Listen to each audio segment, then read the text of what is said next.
Greetings, everybody. Welcome to Liberty Call. Today is Monday, April 10th, 2023. Hope everybody's having a fantastical day out there. Hope everybody enjoyed their long weekend. Hopefully you got a little time off, maybe Friday afternoon, being Good Friday. Watched a lot of baseball here up in the mountains, and it was pretty nice. Astros played like crap Friday and Saturday, but they did, manage to pull out a win yesterday and salvage, that. Well, they still lost the series, but they're headed to Pittsburgh, and playing a crappy team like them is a certain way to get back on a winning streak. So, all right. Well, if it's your first time watching the Liberty Call, please give me some thumbs up, likes, shares, subscribes, follows, all that good crap. I would greatly appreciate it. Well, let's go ahead and jump on over into the markets and see how they did today. Let me bring up the correct screen here. There we go. All right. The Dow Jones today was down, up 0.3%, closed at 33. That's a little small. There we go. 33,586. SP 500 was up 0.1%, closed at 4109. It was in the red most of the day. NASDAQ finished down 0.03%. It also was in the red most of the day, closed at 12,084. VIX was up 3.04% today. It's currently holding at 1896. Canada was up 0.39, Brazil up 1%, Mexico up 1.16, Germany up 0.5%, UK up 1.03, France up 0.12, Netherlands up 0.54, Spain up 0.62, Italy up 1.29, Switzerland up 1.03, and Portugal up 0.6. Russian exchanges, where are they? The MOEX up 1.55, the RTSI up 0.96. And the overnights in Asia, the Nikkei in Japan was up 0.42. Japan was down 0.25%. New Zealand was up 0.02. Let's see here. The Shanghai in China was down 0.37. The Shenzhen component down 0.8. China A50 down 0.02. DJ Shanghai down 0.49. Hang Seng up 0.28. And the Taiwan weighted up 0.25%. All right. Well, that was everything for the markets for the day. Let's go ahead and jump on over to the weekly economic update and see what that has to say. Let me make that a little larger. All right. Stocks ended a shortened week of trading mixed amid revived recession fears on Wall Street, triggered by a weak economic data. The Dow Jones Industrial Average only gains 0.63%, while the SP 500 slipped 0.1%. NASDAQ lost 1.1%. For the week, and internationals were up 0.37%. Recession fears resurface. Renewed recession worries dented investor sentiment, and the week kicked off with a weekend announcement by OPEC Plus nations of their intention to cut oil production. I believe it was 1 million barrels per day is what they're going to cut.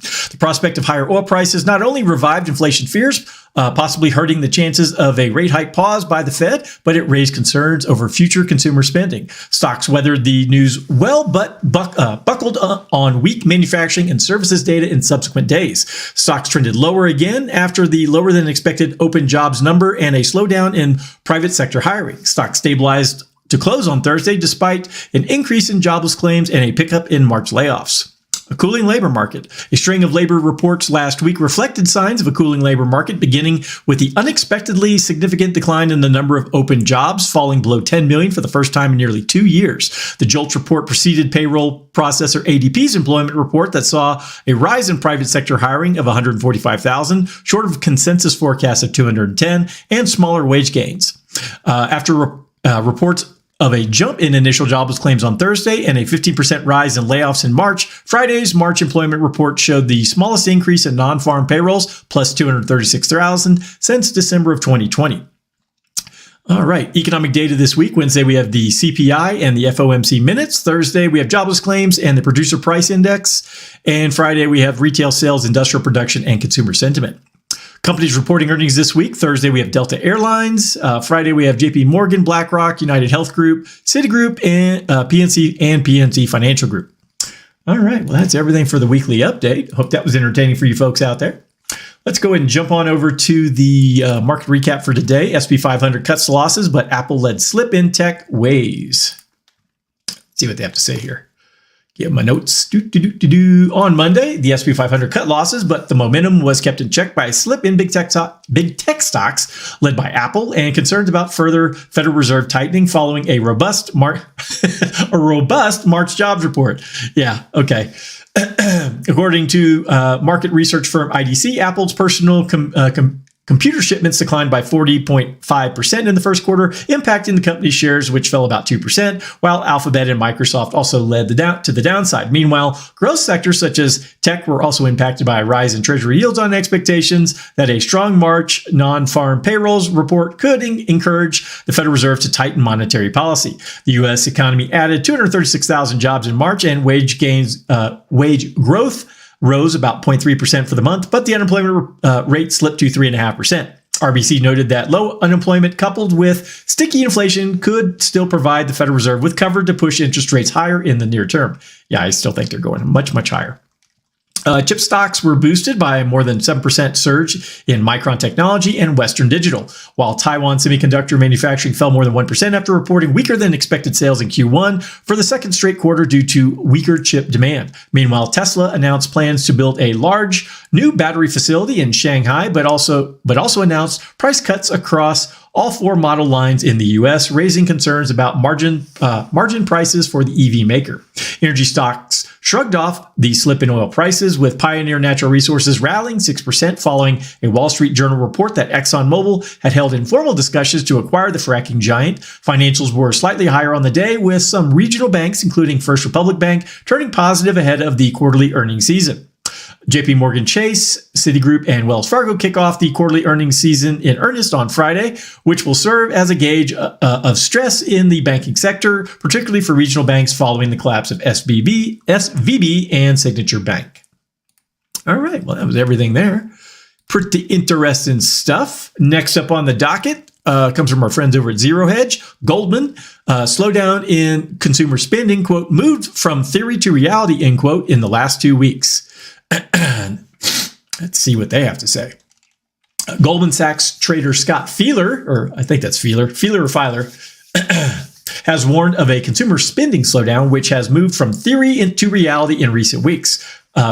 Filer listed a number of rising headwinds, including reduced SNAP benefits, lower tax refunds, revolving credit up to all-time highs, and unseasonably cool weather in March impacting home, outdoor, and apparel.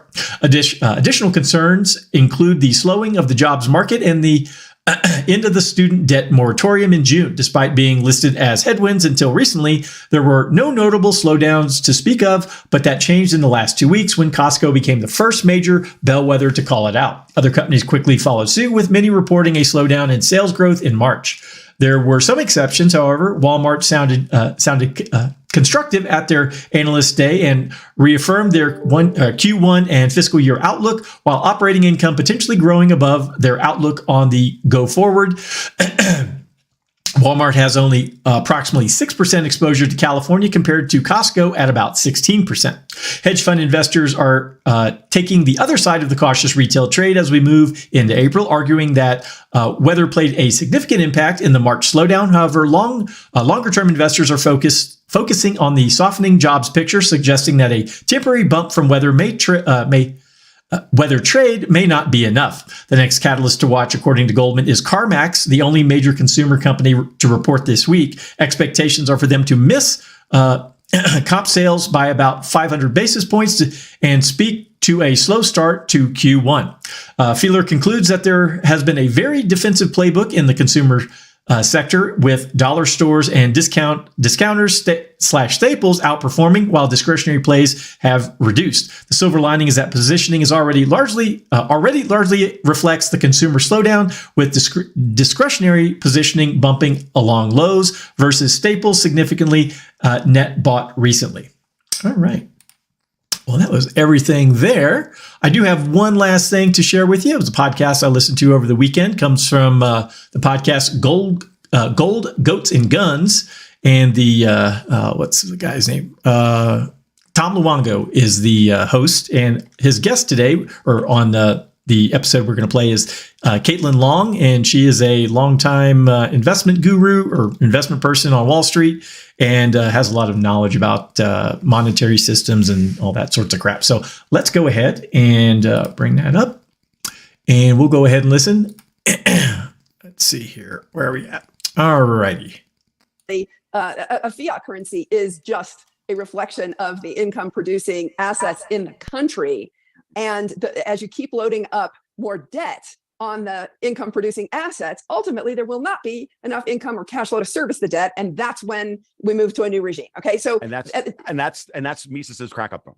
It is. But I will say I've been critical of the Austrians because the Austrians have always said, we are headed for hyperinflation, right? They said it in 1971. They said it in 2008, and they were wrong. What happened? To me, that's the more interesting question. Mm-hmm. And this is where, looking at the modern monetary theory proponents, you really have to have a good argument for, in practice, why they have appeared to be right in the short term.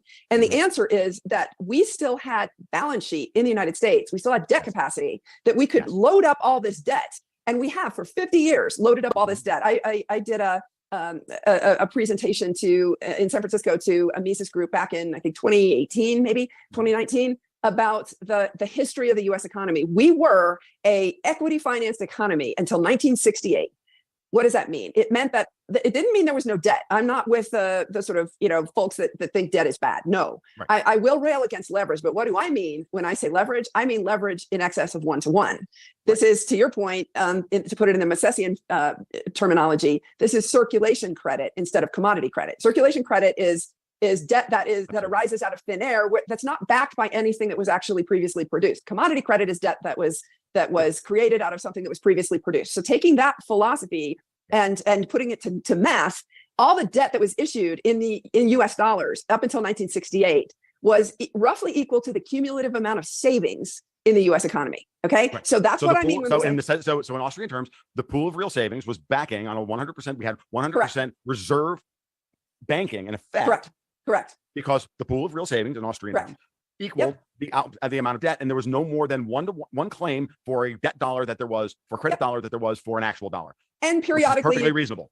Correct. And you periodically see inflation get ahead of itself, and then the Fed, because the only place where credit was created was the traditional banking system. So you did have fractional reserve banking, but it used to be almost a one-for-one relationship. When the Fed injected monetary base, the high-powered money, Fed injected reserves into the banking system, within 6 months, CPI would go up, right? So it was actually a relatively easy thing to predict. And when CPI went up, then the Fed would pull back on the quantity of money. Remember, they were back then targeting the quantity of money. It was an easier thing to manage, and it was very transparent, pretty close to 1-to-1. And so ultimately, therefore, prior to 1968, the U.S. had really no circulation credit on the economy. Every dollar of debt that was issued was commodity credit. Then what happened? Guns and butter came along. Okay. And then we started cheating, and it resulted in the French calling their gold back and Nixon closing the gold window. But what's fascinating is if you look at the debt growth, and when I say debt, what I'm looking at specifically is non-financial sector debt. A lot of people make this mistake in looking at total debt. The financial sector just circulates debt into the real economy. So you're double counting the debt. If you look at total debt, what you really need to be focused on is ultimately the non-financial sector debt, because that's where the real debt is in the economy. Everything that goes through the financial system is just circulated out. It's just an intermediary out to the real economy. Okay. So the debt growth in the 1970s was not that high. Yes, we broke the tether, and that's what was special about gold. It was just a good tether on debt growth. Okay. There's otherwise nothing special about gold. All right, we'll go ahead and stop that there. So really good article, or really good podcast. They go into the details about the Eurodollars. That's the main subject of the podcast is Eurodollars, which are dollars that are not counted in the current financial system. These are dollars that are outside the U.S. They could be sitting in Russia, Brazil, anywhere. And so we really don't, as a country, have any idea how many dollars are sitting outside the U.S. that are not, part of the global financial system. So, that could be a big mess if it comes crashing down. So definitely give that a listen. It's a good. It's about 102 minutes. So I always put stuff on about 1.5, 1.25. So you can get through it relatively fast, or put it, pop your earbuds in and listen to it while while you're doing some chores or mowing the grass or whatever. So, all right. Well, that's everything I had for today. If anyone needs anything from me, please go to dsafinancialgroup.com. All my contact information is there. I hope everyone has a wonderful evening, and I'll talk to you next time. Adios.